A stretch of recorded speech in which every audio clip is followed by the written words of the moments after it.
Schönen guten Tag und herzlich willkommen. Wir sind hier oben auf der etwas entspannteren Bühne, aber dafür haben wir ein weniger entspanntes Thema, nämlich was richtig reinhauen wird. Injustice 2 werden wir uns gleich hier angucken und haben nicht nur viele Leute hier dabei, die uns das zeigen werden, sondern auch Ed Boon. That was your introduction in German, and I said a lot of good things. Oh, thank you. So I hope you appreciate it. First, Ed, thank you for being here. Thank you for having us. And of course, you were? Tyler, thank you for being here, and Derek, thank you for being here. So Tyler and Derek, I'm going to play Injustice 2, and we're gonna look at it and talk a little bit about it. Sure. So Injustice 2, of course, the brand new installment in the Injustice series. Big superheroes against big violent fighting game superheroes. So what's new? What do you want to show us today? Well, we actually just today we announced that our Harley Quinn and Deadshot are going to be in joining the roster of the Injustice 2 game, and we're going to show you some Harley Quinn here, which is one of the ones that we're very excited about, as well as let's say Blue Beetle, who is another character who's recently. What's great about Injustice 2 is we're able to do some of these characters that are a little less known than Superman and Batman, but the fans have really been clamoring for. So we're excited about this roster. So it seems to be, especially with Suicide Squad movie coming out, especially that Harley Quinn is the talk of the town. Yeah, absolutely. So it's a good coincidence that she's in the game, or were you looking forward? Yeah, now we can put her in. And we thought now was a good time to announce her, and so as you can see, the big thing with Injustice 2 is we have these great roster of characters, but the big kind of star of the game is what we're calling gear, and gear is basically costume pieces that you can put on your character that actually enhances them, powers up, and so there's a constant search for new and better gear that you're always getting to make your character a little more powerful. Returning characters like Harley here we gave them new moves so she can summon her hyenas that come after you, and Blue Beetle's a brand new character, so it's a lot of really new, fresh stuff added to the mix of a game that everybody's was really excited about from the first game. So that's something you wanna, so it can add to the longevity of the game. Absolutely. There's going to be a constant search for your favorite piece of gear that does makes your characters just that much more powerful, and it's just your version of Superman, your version of Batman, your version of all these characters. It's a very personalization and customization is the big thing about the game. Was this one thing, of course, Injustice 1 came out a couple of years ago, one thing which you thought, okay, would be nice to have to add here, or was it something you thought, I would have liked to have it in the first game and now we're able to do it? You know what?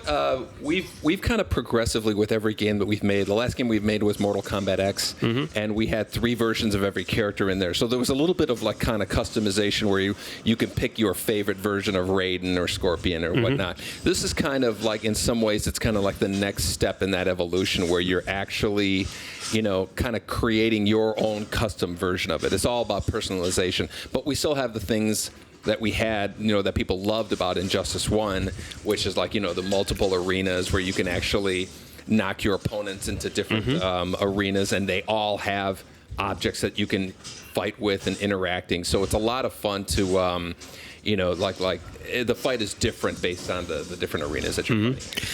Before the first Injustice came out, a subset of the fans, especially long-time Mortal Kombat fans, said, you had to tone down the violence because now you're mixing it with superheroes. But was this a decision that you said that was the right thing for the game to do, especially we couldn't use them otherwise? And in the new game, of course, there's still the so to speak, toned down violence. Yeah. Well, this game is a T-rated game, and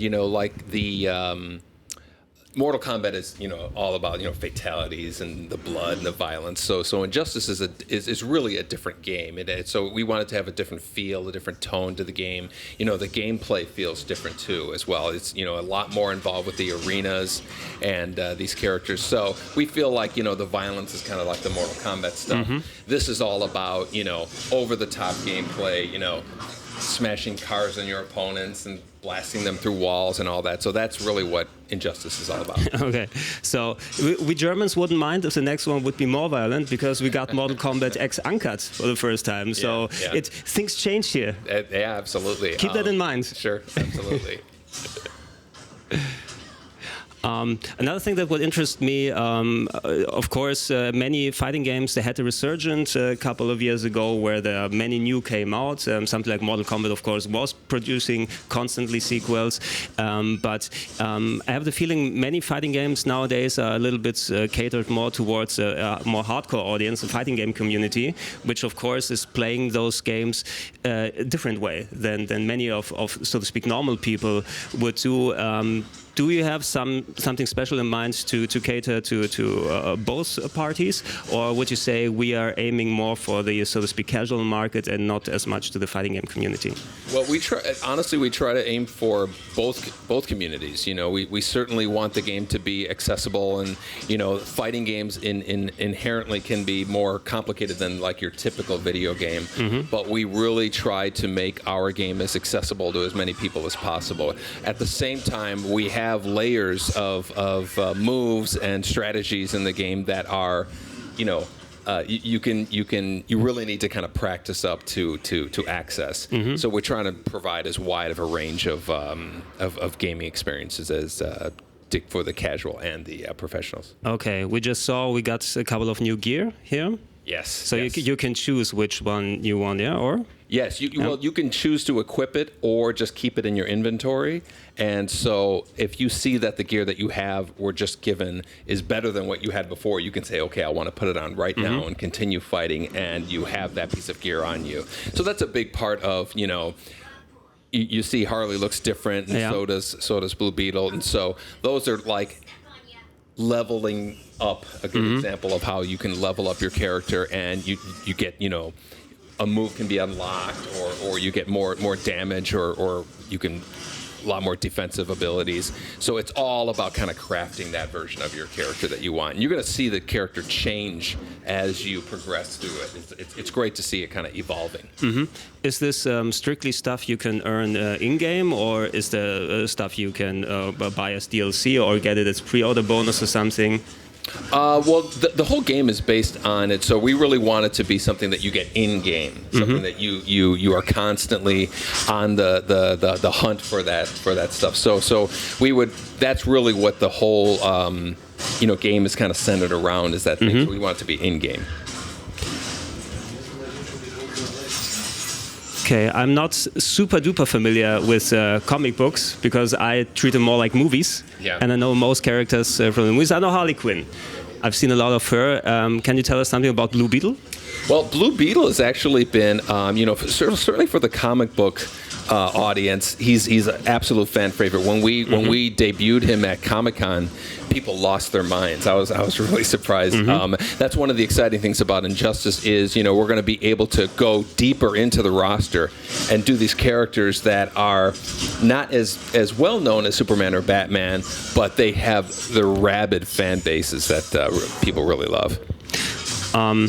Do you think with so many movies and related stuff about superheroes coming out, people are speculating in the movies maybe in a couple of years there's going to be something like superhero fatigue? So many superheroes all the time that it's nothing that special anymore.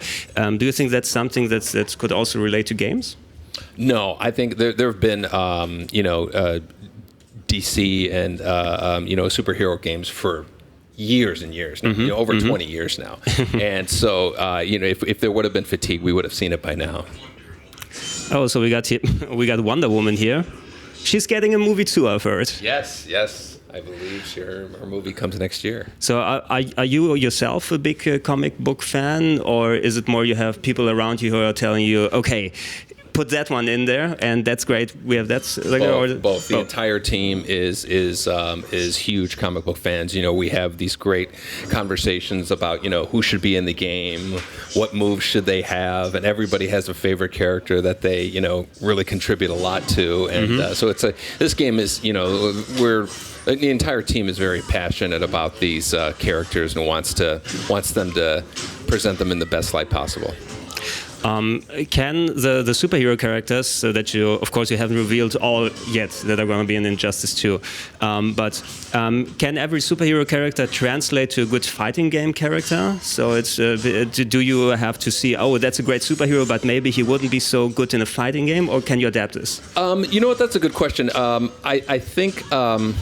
You can make changes to make it work, but like let's say if there's a character that's, you know, gigantic and wouldn't even fit on the screen, it probably wouldn't translate too well into a fighting game. Fight against a big planet or something. Exactly. And so there's obvious choices, but you know, that's all part of the fun of making these games. Is everybody kind of has a passionately campaigns for their favorite character to be in the game, and we have all these discussions. We also listen to players and, you know, what we hear characters. We heard Blue Beetle so many times during Injustice 1 that we knew if we were going to do a sequel, we're going to include Blue Beetle. Well, was there a character you put in the last game or this game that you especially championed, where you said, no, believe me, that's going to be a good character if you put it in there? That I championed? I certainly had my favorites that I wanted to see in the game. You know, Martian Manhunter was a big one that I wanted to get in there. We never got him into the main roster, so we got him into the DLC roster.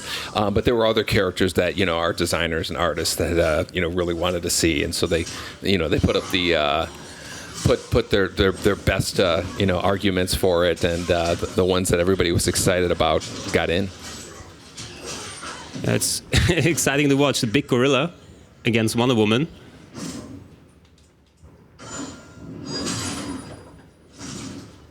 Okay, and that was like a mini cutscene, a mini, so to speak, quick time event in between.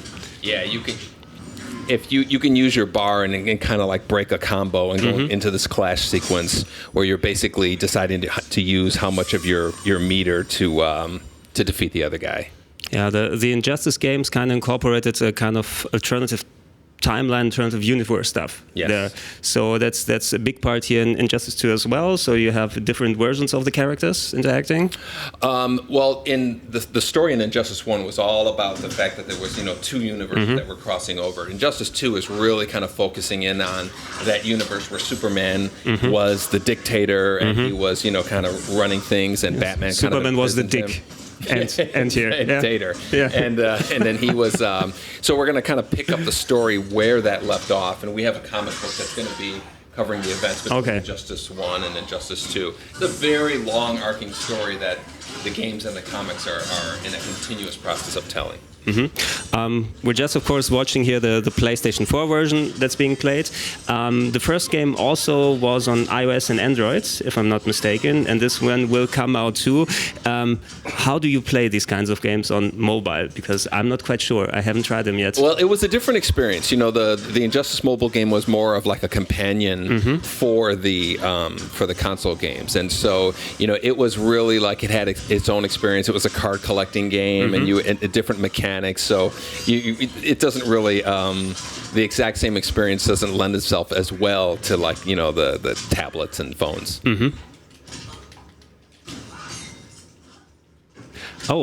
Did you know that Superman and Batman's mother's name is Martha? Yes. Did you hear about that? I heard a rumor about that. Yes. Yeah, that's how exciting is that?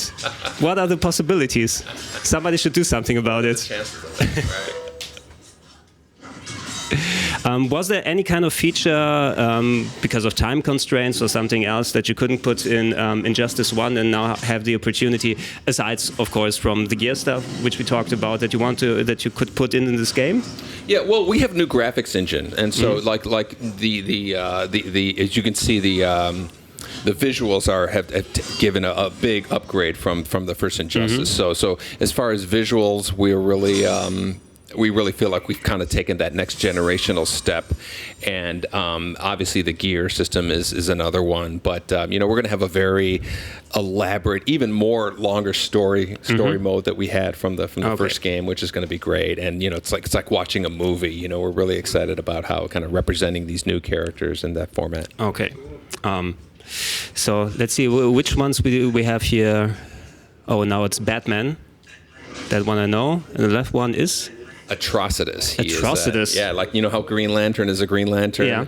He's a Red Lantern. Of course. So he's like all about. And with a name like this, he had to go in this profession, obviously. Yeah, exactly. And he's all about anger and blood and hatred. That's his Red Lantern. Yeah, I see it. A very, very kind of bad,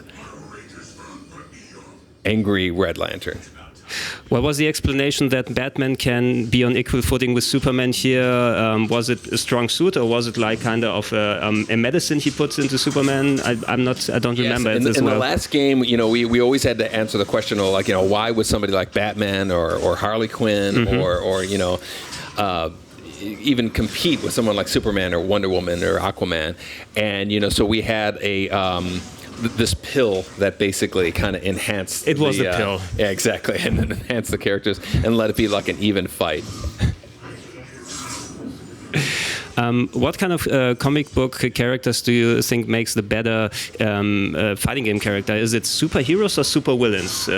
Who is more exciting to put into a fighting game character? Well, it's both. It's the combination of the two. I think one of the things about DC is they have such a deep and interesting roster of villains. I think more than anybody. And so with these kind of classic iconic villains, mixing them with the heroes is what makes it so exciting. Oh, Batman's getting reamed. Poor guy. But if it's according to the movies, he'll always win at the end. Exactly. That's what it taught to me.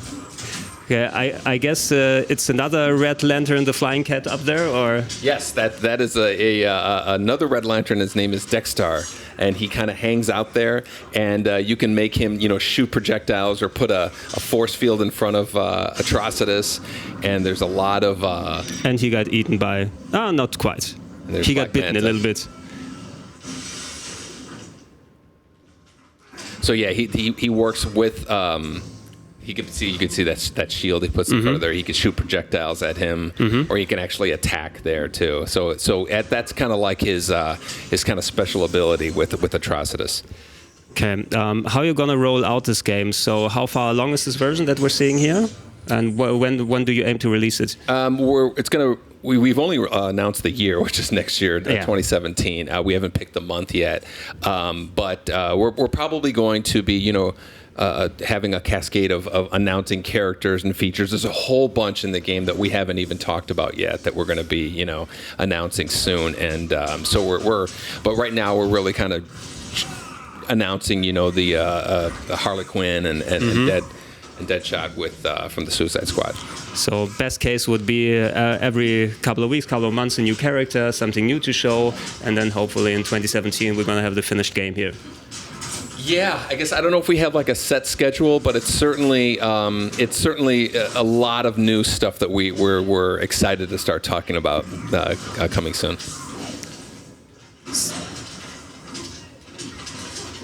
If I'm looking at a watch here, do you have still a little bit more time, or do you have to go absolutely now? I'm getting shaking heads on the side here, but you like it here, yeah? I love it here. It's slightly air conditioned, so it's pretty hot, but not that hot. I feel air here. We have a nice plant here. I love it. it. It's called Gilbert. Yeah. Gilbert the plant. Okay. Yeah, it's doing oxygen here. And you have a great view of the show. You can see everybody down there. Of course, and they have a great view of us. Yeah, exactly. Especially. I thought they were winking at us, but I think they just were waving air to their faces just down there. But Ed and all of you, thank you for coming. Thank you for having us. We're really excited to show you. Thanks for showing us again. I hope we didn't exhaust you that much, so you don't have enough energy for your other appointments. No, we're still a little jet lagged because we just came just the other Derek literally got off a plane and came straight here to. Yeah, but for you it's okay because you like games. Love games. So yeah, thank you for showing us the game. I hope it progresses well. Thank you. And did you catch any Pokemon today? I did not. You did not? I did not. Somewhere they should be hiding. Not behind Gilbert, I already looked. Yeah. So, yeah, thank you very much. Und ihr bleibt dran, weil wir werden gleich noch ein weiteres schönes Interview mit neuen Spielen hier haben in Bälde. Bis gleich.